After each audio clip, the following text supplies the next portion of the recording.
Do you think creating an email list is just too complicated?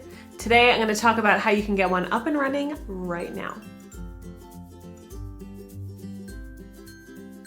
Hey guys, what's up? Welcome back to Confessions of a Girl Boss. My name is Chrissy and I help women turn their passion into their business. Today, we are talking about email lists, and I love email marketing so much. If you are new here and you like these types of videos, be sure to hit that red button down below to subscribe to my channel. It'll notify you every time I upload a new video every Monday, Wednesday, and Friday. Okay, so email lists. I got this request in a video I did a few weeks ago to do a video on email lists and how to build one on Etsy. So if you don't know already, which you should know, and if you are violating this, you should stop right now. Etsy has a pretty hardcore terms of use regarding people's information.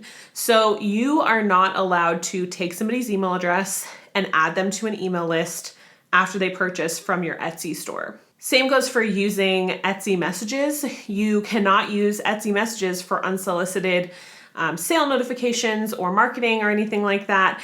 And honestly, I've seen shops do this. In the past, I actually had a clip art shop that would constantly message me every time she had a sale. And at one point I actually messaged her and I told her that she had to stop because one, I already followed her on Instagram, so I knew when there was a sale that was going to happen. But two, it was totally against Etsy's rules and just really annoying. So if you are doing those things, stop it, stop it, stop it, stop it, stop it. Because not only is it really frustrating and annoying for your customers, but also Etsy could shut you down like right now. So stop doing that and listen to this video and let's get you an email list up and running. Okay, so why is an email list important? If you are selling on a platform like Etsy or like Shopify, you do not own that platform. Just like if you're doing all your advertising on Instagram or Facebook or YouTube or any sort of platform, you do not own that audience. So I've seen so many people who have woken up one morning and their Instagram has been hacked, or their Facebook's been deleted, or their Etsy account's been shut down because of a violation they didn't even know existed.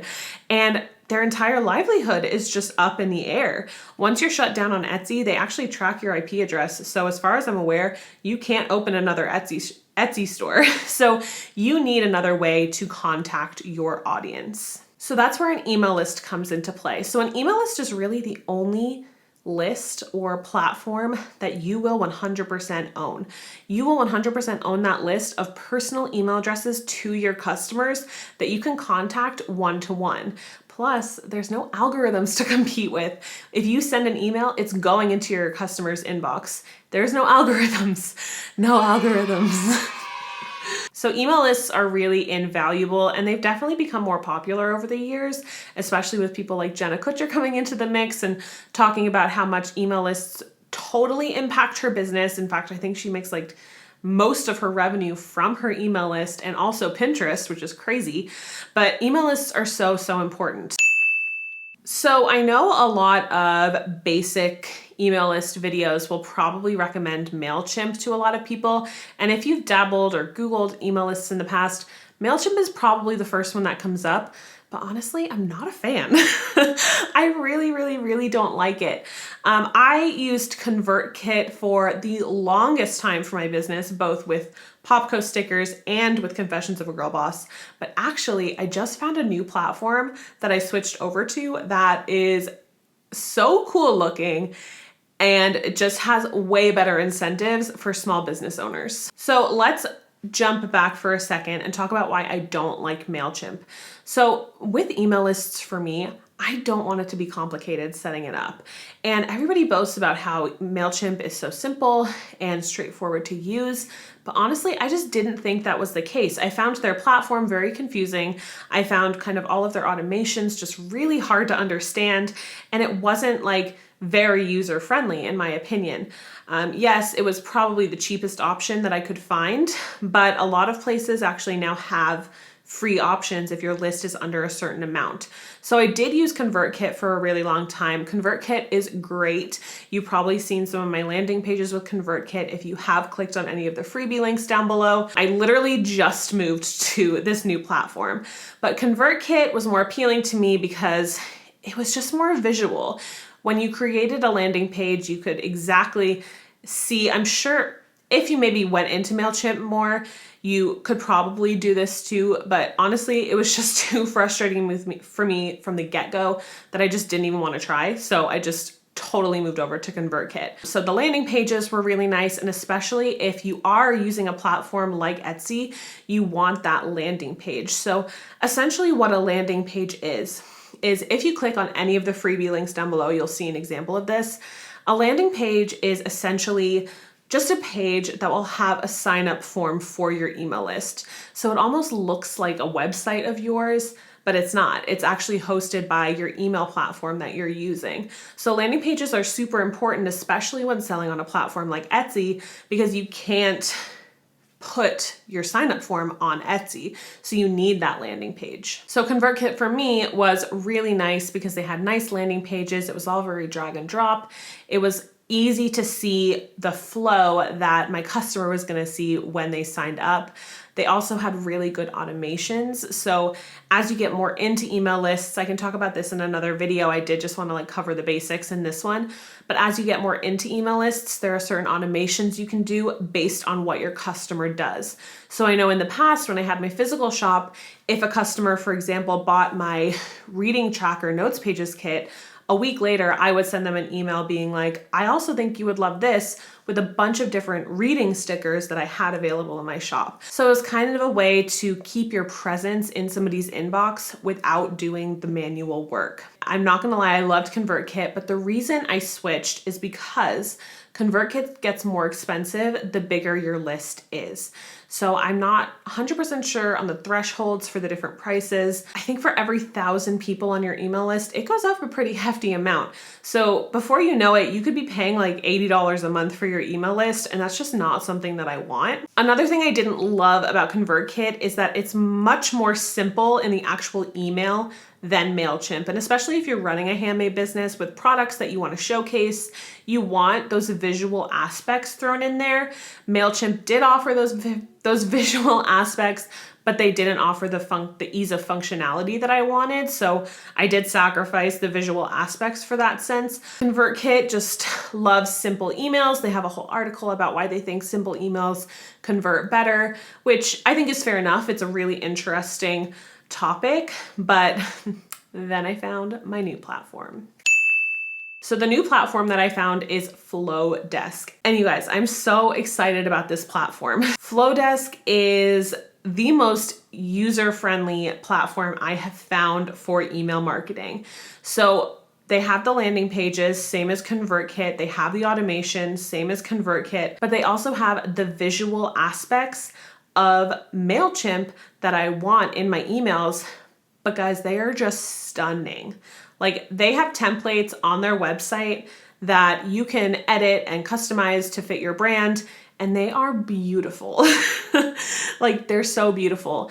In fact, you can actually copy some of Jenna Kutcher's templates, which are always visually appealing and always stunning, and you can convert that into something that would match your brand. So it's very visually appealing, very user-friendly, very easy to use, and I'm just really, really impressed with it. So the kicker for me was the price.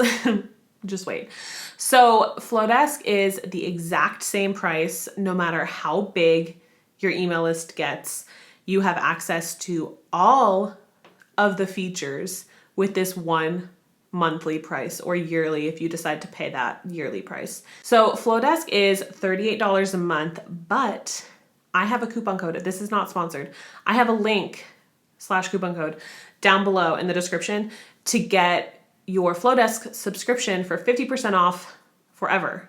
So you are getting Flowdesk for $19 a month, no matter how big your email list gets. And that was a huge thing for me, because once I build these automations, it's a huge task to have to like convert your email list to a different platform that might be cheaper. So I want to build it on a platform that I want to stay with. So I was so excited when I found Flowdesk, and I've been having so much fun building my automations and building my workflows. I just can't recommend it enough. Okay, so now that I'm done gushing, I swear this is not sponsored. I literally just found this and I'm so excited. Now that I'm done gushing, let's talk about what you actually need to do to set up an email list. So the first thing you need to do is just set up your list. And that is really basic. If you are using a platform like Flowdesk, they do just have one big list.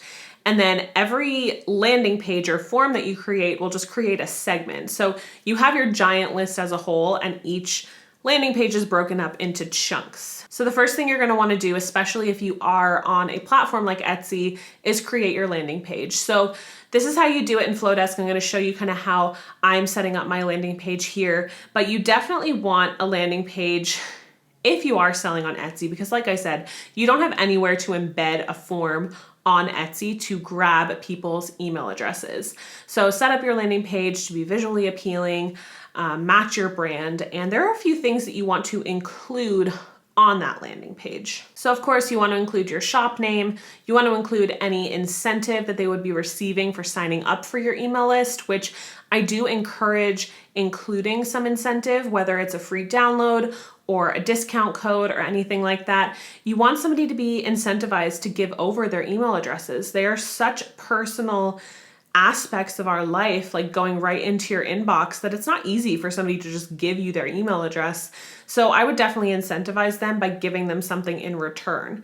And then next, you want to tell them why they should sign up, what they're going to be receiving, how often they're going to receive it, what they can expect from your email list. Just make it as appealing as possible for somebody to want to sign up for your list. So the last thing you want to do in that initial setup is set up your welcome email that will go out when somebody confirms their subscription to your email list. So in this email, just keep it basic, welcome the customer to your email list, share a little bit more about you and your business and what you do, tell them what they should be expecting, ask them about themselves and tell them that you want to hear a reply from them, introduce themselves, tell them a little bit more about themselves. This is a great way to get to know your customers a little bit better, but also know who you're selling to and who you're talking to in your email list. So once you're all done setting up your email list, you now have to decide where you are going to put it and how you're going to tell people about your email list. So honestly, I would blast it everywhere. I had it in my announcements to my shop to sign up for my email list for XYZ. I had it in my thank you order confirmation email to make sure they sign up for my email list for like extra updates and stuff like that.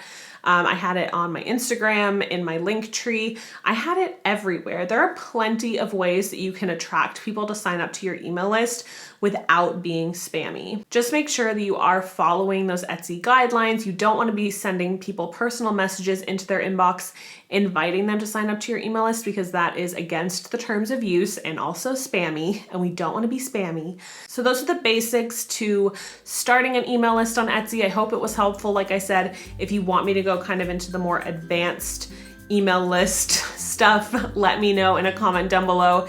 If you haven't already, be sure to hit that red button or my face right there to subscribe to my channel. And if you want to keep on learning, those two videos over there too will give you just that. So I hope you have a great weekend. Stay safe, and I will see you on Monday.